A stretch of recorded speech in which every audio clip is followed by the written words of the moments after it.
Akalar mana bunda og'il qurmoqchi bo'lganlar, buqa boqib yemlab sotaman deganlarga akamizdan xudo xolasa og'il yangicha fasonda qurilyapti. Bu yangi loyihamiz. Xudo xolasa bu og'illarning razmerlari qanaqa quriladi, nimalardan quriladi, shular haqida qisqacha ma'lumot berib o'tishga harakat qilamiz.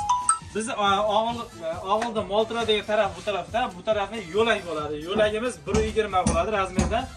O'g'rimiz bu hozir yog'och qilingani sababli bu 60 sm qo'yilgan. Agar bu stullarning o'rnida temir qo'yaman desalaring 80 sm bo'ladi, xudo xolasa. Akalar keyin mol turadigan tarafni ko'rsatamiz va yo'laklarni qisqacha razmerlarni aytib o'tishga harakat qilamiz. Og'ilimizni uzunligi 16 metrga 6 metr bo'ladi. Akalar molxonaning mol turadigan tarafiga o'tib oldik. Xullas buni razmerlari, mol turadigan joyi, yo'lak razmeri. Mana go'ng tushsa, go'ngni tozalanadigan joylarni razmerlarni aytib o'tamiz. Shu holatga kelguncha 500 ta shilaka bo'lib ketgan. 4 tonna semen ketgan. 2 mashina pesok, 1 mashina tosh ketgan, xudo xolasa. 2 mashina. Akalar, bu endi razmerimiz 16 metr. Bundan kichikroq qilishlar mumkin.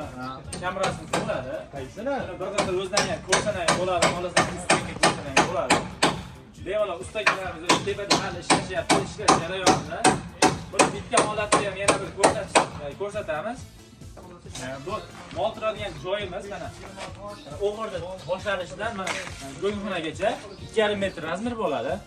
Mana go'ng tushadigan joy, tozalagan holatini tozalaganda 30 sm razmer bo'ladi, chunki bitta ko'rak solganingizda tozalanib chiqishi kerak. Mana bu xonada mana yo'lagimiz bo'ladi bu yer. Menga 30 millionlab buqalarni qo'yib, tomosha qilib, maza qiladigan joy bo'ladi. Bu razmerimiz 80 sm bo'ladi. Xohlasanglar bundan kattaroq o'zingiz sharoitingizga kelib chiqsangiz bo'ladi.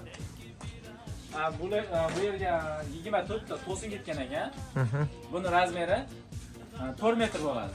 Yo'lagimizniki 2 metr bo'ladi. Yo'lagiki. Endi o'zingizdan kelib chiqib, buni balandiga keladigan bo'lsa 260 bo'ladi. Chunki nimaga 260 bundan kichikroq qilsa bo'ladi, bundan kattaroq qilsa ham bo'ladi. 260 o'rtacha hisobda standart bo'ladi, chunki havo aylanishga zo'r bo'ladi. Akalar, bundan bitta holatni yana bir qism qo'yamiz. Bemalol YouTube'ga o'tib, like bosib, do'stlarga yuborib turasizlar.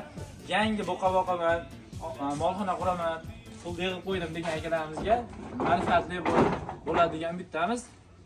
Like bosib, qo'llab-quvvatlab turasizlar, kommentariyada olovchilar yuborish esdan chiqmasin.